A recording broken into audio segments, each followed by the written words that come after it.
What's up, everybody? Welcome back if you're subscribed, and welcome in if you're new. Today, we're going to be talking about how to place your stop loss correctly and ultimately just how to properly manage your risk.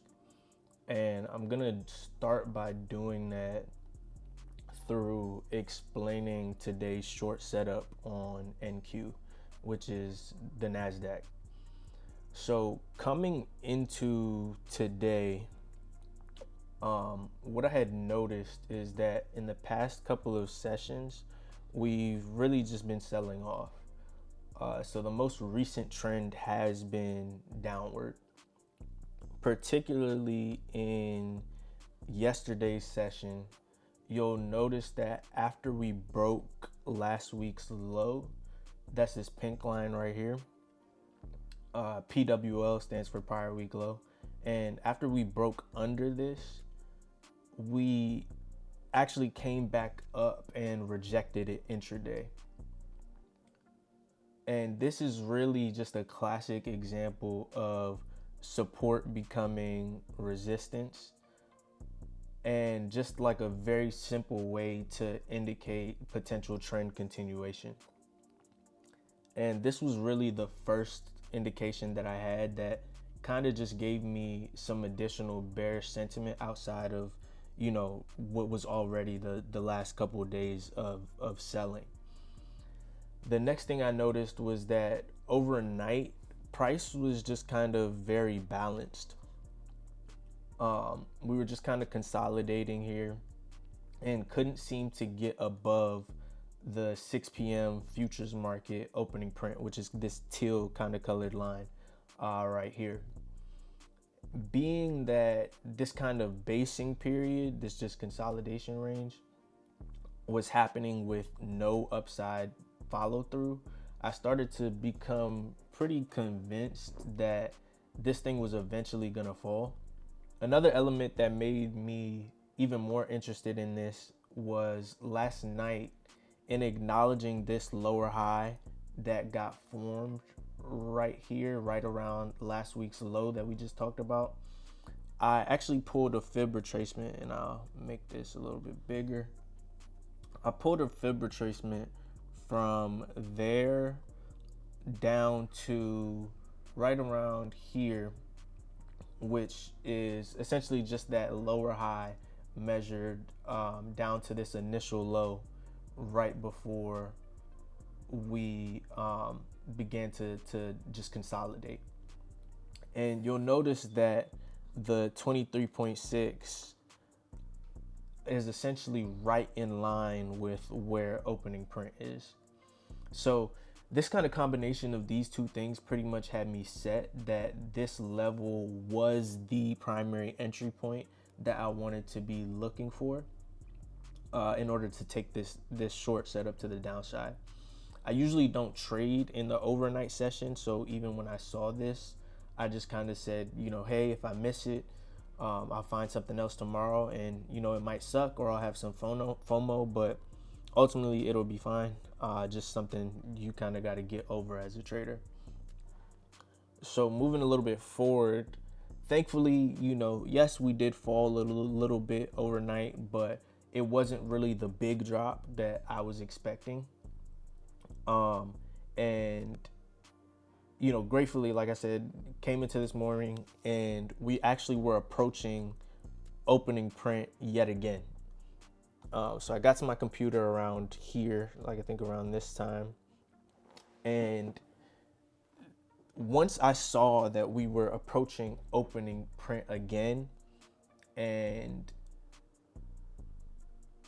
we're at this level, this is really where I found it kind of, necessary, or in other words, I should say not necessary, but I felt compelled to deploy risk and actually put on a trade. So we came back up to this level and we were met with signs of sellers yet again. So just to clarify before I get kind of deeper into this, I am on the 15-minute time frame right now. And once we put in this bearish engulfing setup right here, along with taking out yesterday's low, this yellow line, this is where I entered. So I was in right around this 21,400 mark, and let me write that down so you guys kind of have it more visible. I was in right around this 2,400 mark right here, and I placed my stop loss just slightly above this level. So just slightly above this range of consolidation and this level of resistance that I had pointed out since the, from the overnight session, from even at this point, what was, just recently, what looked like another high to be formed. So stop loss was just above essentially all these areas, above the fib, above the opening print, above this rejection, above all these rejections, above this consolidation range, all these different things that, just kind of lined up and signified that, we were continuing to reject this area. So the reason that I'm placing my stop loss here is because this is where my original theory would ultimately just be disproven. I would just be flat out wrong.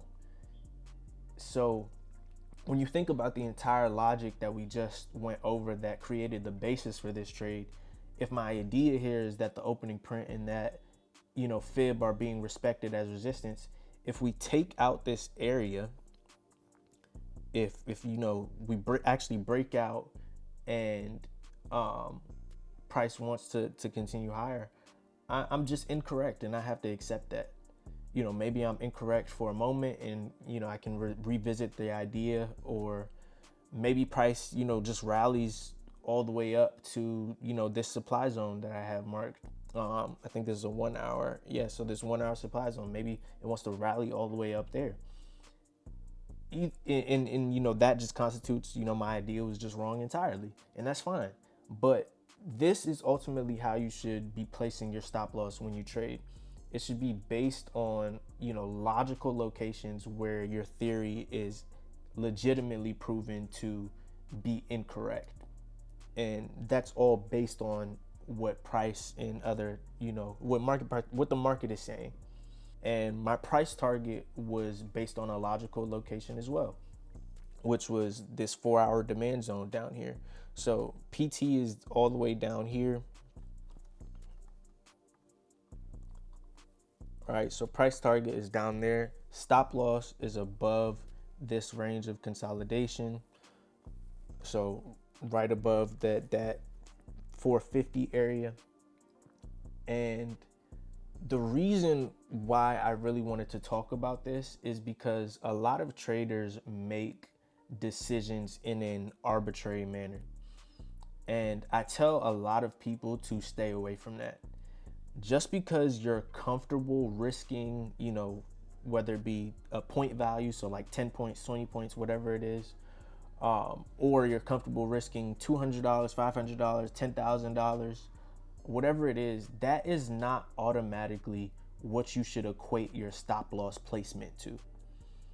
Yes, absolutely, knowing the dollar amount you can, both psychologically tolerate and that your account can financially handle, that's important. But that has way more to do with your position size than how you set your stop loss. And I think it's important that I kind of explain that in depth.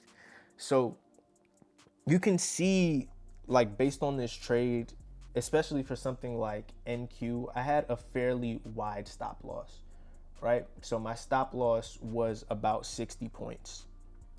Again, I was in around that 21,400 level. I had stop loss above this area here. So call it about 60 points was my stop. Now, if you guys know how NQ moves, right, then you know that, and I'll write this on the screen as well. So you guys know that on NQ, it's a pretty wild one.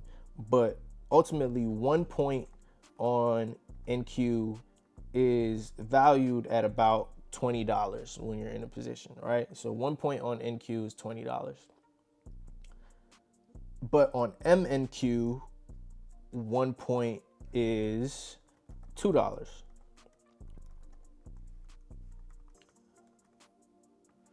So these are the essentially the dollar values you can equate to the moves on this particular instrument.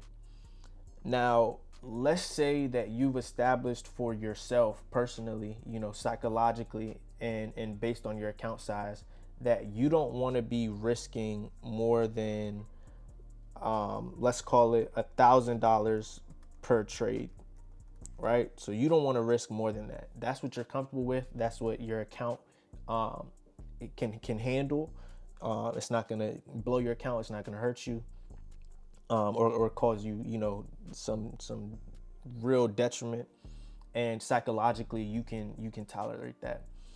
And so we're gonna work with $1,000 of risk on every trade. And as I said before, my stop loss was about 60 points. So based on this alone, at a 60-point stop loss, if every point is worth $20 on NQ, that's $1,200 worth of risk on this trade. So I'm already priced out of trading NQ. 60-point stop loss, $20 a point, that's $1,200. If I'm only trying to risk $1,000 per trade, I'm already priced out of NQ. And that's okay.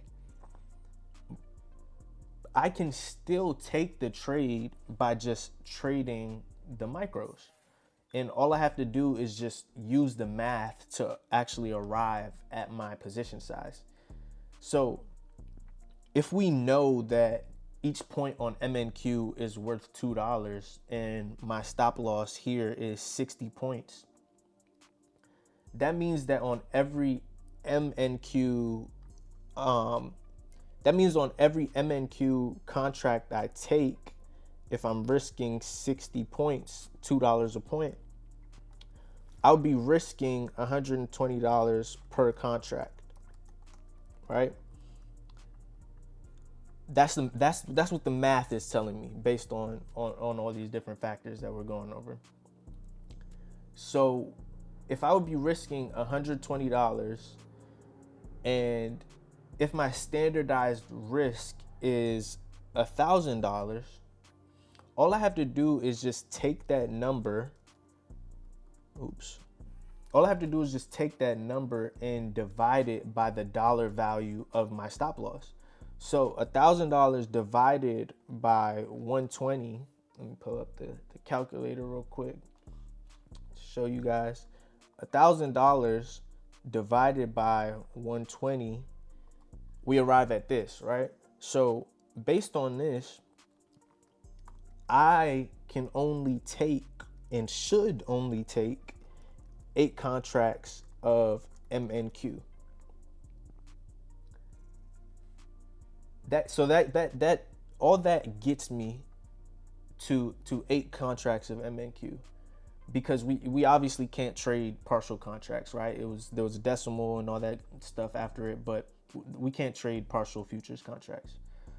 And this is essentially across the board how you can properly manage risk and set effective stop losses that, won't get you tagged out early or have you just incorrectly sized and, you wind up blowing your account, different things like that.